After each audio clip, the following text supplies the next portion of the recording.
Okay, so what we'll do is we'll see this. Okay, can you able to see?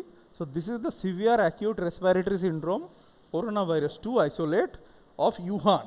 Okay, this is the complete proteome.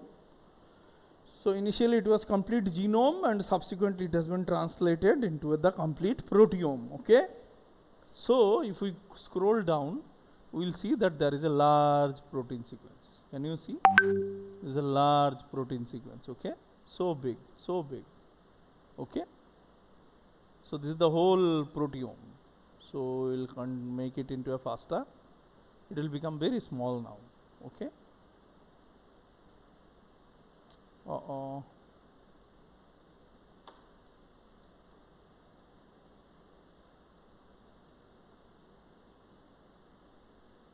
Okay, we will keep it like this only.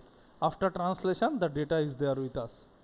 Okay, so what we'll do is, we'll try to figure out what is the antigenic property of the N-terminal domain. Okay, so in order to find out the antigenic property of the N-terminal domain, we'll use a tool. Okay, so this is the tool. Oh no, this is the antigenic peptide tool. This is the a tool. Okay, the name of the tool is SVM trip. Okay, so I'm sharing the tool with you in the chat box. Okay, now here there is important story to be told. Okay, so as the name suggests, it is SVM tool. Okay, so SVM is what? SVM is a method of machine learning which is also known as support vector machine. So in this one, what happens? In support vector machine based algorithms, now it's an algorithm, what happens? Okay, in this what happens? We are having a XY axis. Okay, we are having an XY axis and there are several what you call events that are taking place.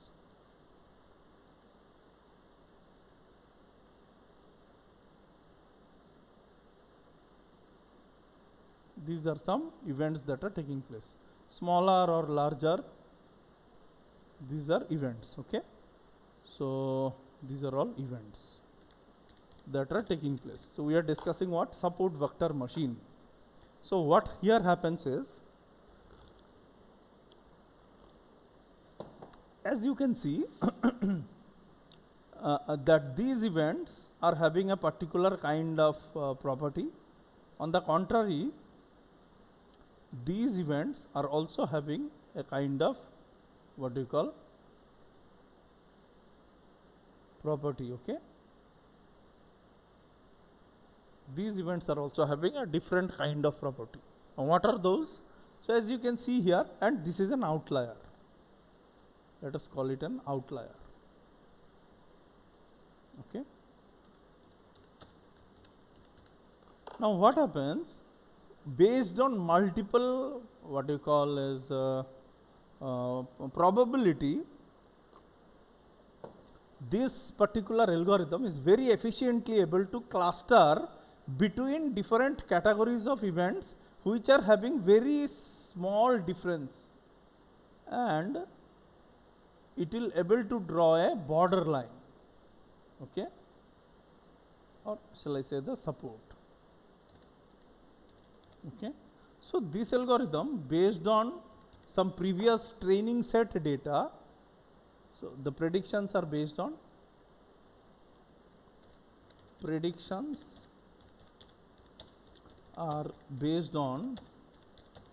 characters of the training set data.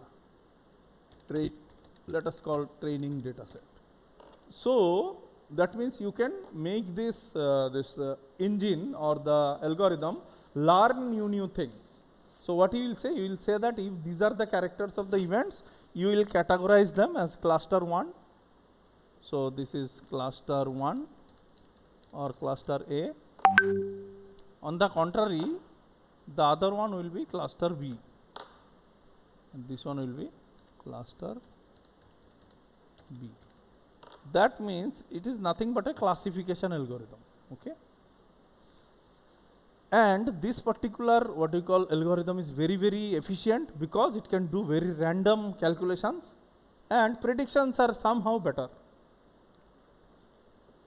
Not world class and not exactly the way it should be in the living world, but the predictions are good enough to start your research journey.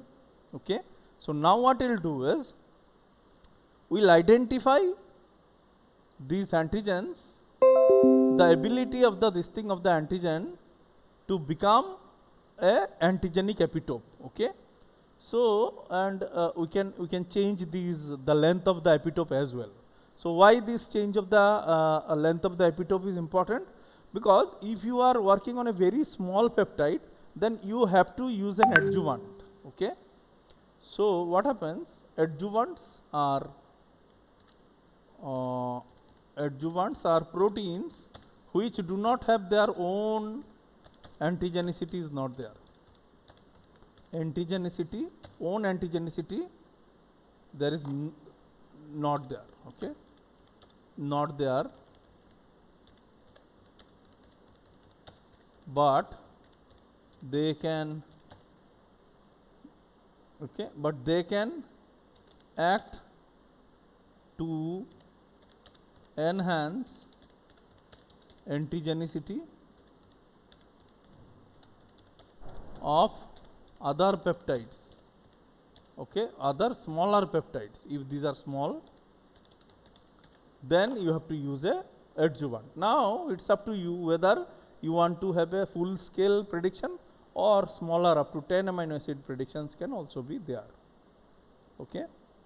So what we'll do is, we have already identified the proteome. We will take just the N-terminal residue, at least like 30, 40, 1, 2, 3, 4, 5.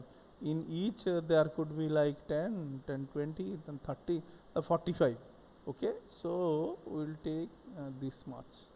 Okay, approximately 150. So we'll take this much. So we'll take 150 amino acids, and we'll try to figure out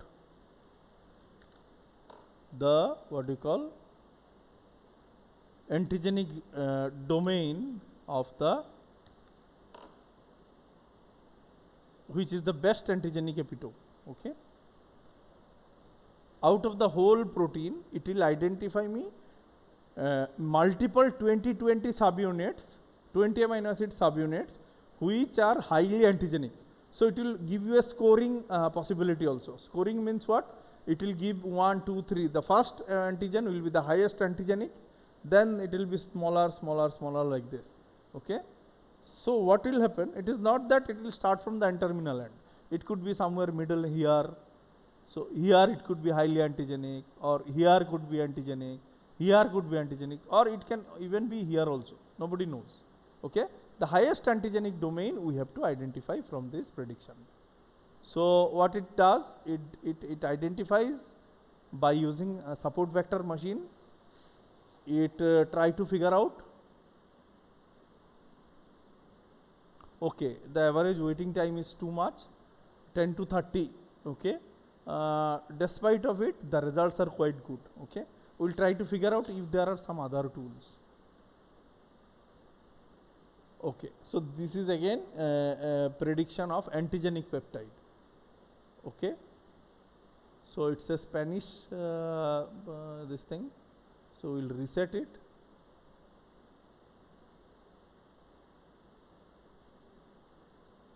We'll reset and put our own, then we'll submit here. Okay, it's very fast. So what it has done, it has identified as multiple different antigenic determinants. So 7 antigenic determinants have been identified. Okay, so from where it has been identified? It has identified from the N-terminal residue, approximately 150 base pair, 150 amino acids. Okay, so we'll put it here. So we are doing the prediction from where? From first 150. Sir, please can you repeat the process once? Yes. this is what? This is our ovid proteome. Okay.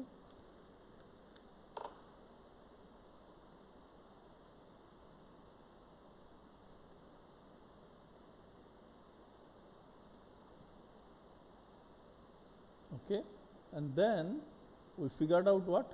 We figured out this peptide. Okay. Here what happened?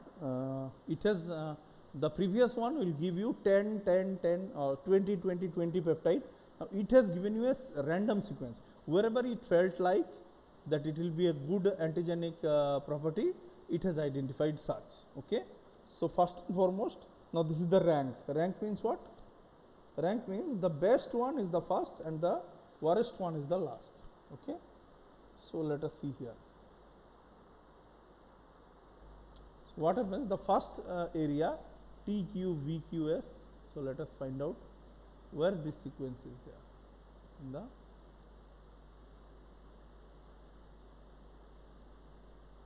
let us see whether we can find it out. Yeah, it is in the beginning itself. So this is a very highly antigenic determinant where we are having 3, 3, 3, 6, 6, 3, 9, 9, 12, 15, approximately 18. 18 amino acids are there.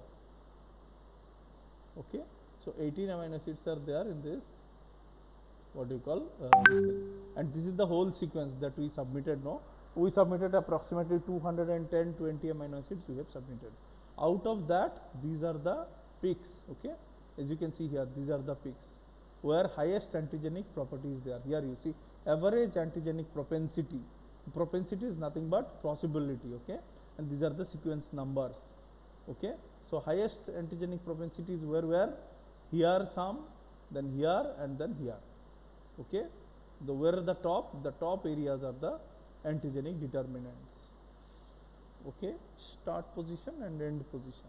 Okay, so these are the 7 antigenic determinants which are present on the, what do you call, domain. Okay, so we'll figure out this area is what, where we are having highest. So just after 100. Okay, so that means 102, this area.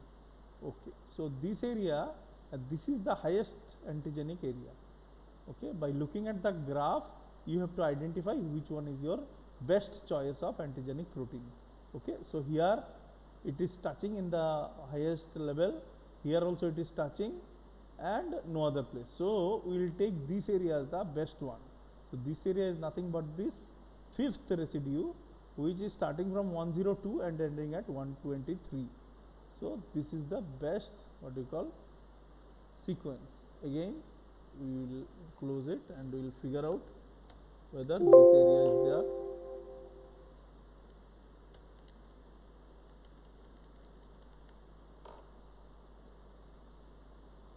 What is this thing? Let us see here again.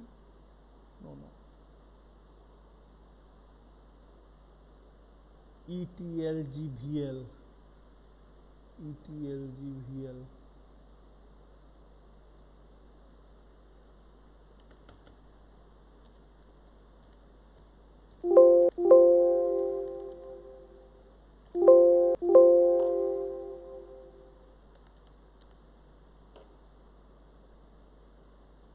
Just one second.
ETLGBL, this area. Okay, so it has figured that the highest antigenic property will be in this area. Okay, ETLGBL, and then approximately how many? Let us see. Approximately how many sequences? 1, 2, 3, 4, 5, 6, 7, 102, 103. So approximately 21 or 21 sequence amino acids are there in the middle area. Okay, so this is one more this thing tool I will share, because the other tool is a little bit slow, or it can happen that its calculations are very what do you call rigid, and therefore it may happen. So I will share this thing also, antigenic tool also, which will help you to identify this particular domain. Okay, so now what I will do is, I want you to identify, I will give you a sequence now of Mycobacterium tuberculei. Let us see what protein comes out, and from that protein you have to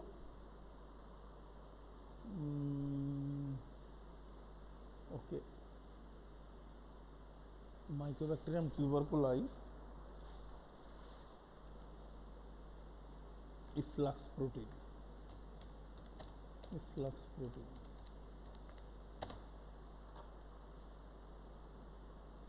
Let us see which.